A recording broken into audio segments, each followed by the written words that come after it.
Hey, assalamu alaikum guys. Hope you all are fine and doing well. Today we will talk about China. So let's go. So China is officially the People's Republic of China, and it is a country in East Asia. It is the world's most populous country with a population of more than 1.4 billion. China spans 5 geographical time zones and borders 14 different countries.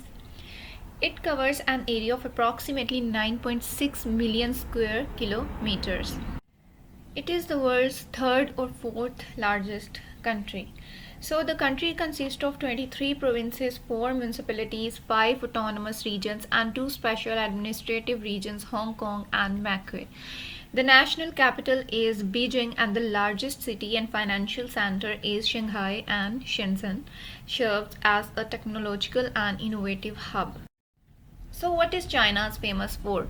China is known for its architectural wonders such as the Great Wall and Forbidden City, its strategic variety of delicious foods, its martial arts, and its long history of invention. More than just tea and temples, China is a fast changing mix of the ultra modern and the very ancient. So, what is the language of China? Mandarin Chinese is also known as the common speech, and it has only been the official language of China since the 1930s, when the country established it as the standard dialect and began pushing to make this a reality nationwide. So this is a beautiful couple of China. So on, what was the main religion in China? So just let's talk about their religion.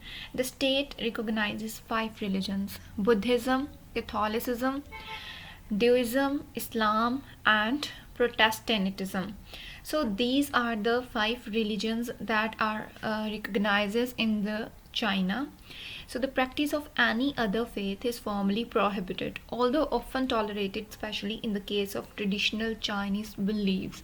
So other than this, language is prohibited in China. So if you want to live in China, you have to follow these religions. You should be from these 5 religions.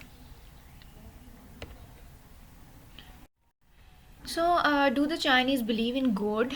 Basically, Chinese religion involves allegiance to the Shen, often translated as spirits, defining a variety of gods and immortals.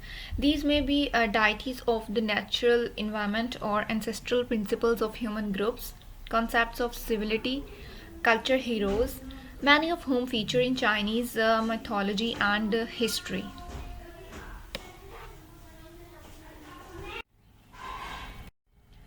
So these are some of the very beautiful places of China. China is itself a very beautiful country. It has a lot of beautiful places as you see in the pictures. This is really awesome, and greenery and its natural attraction all are just fabulous, just awesome. Okay, guys, this is all about China, and please don't forget to like, share, and subscribe my YouTube channel for more interesting videos and for more knowledge about the world. So, thank you so much. That's all about China. Okay.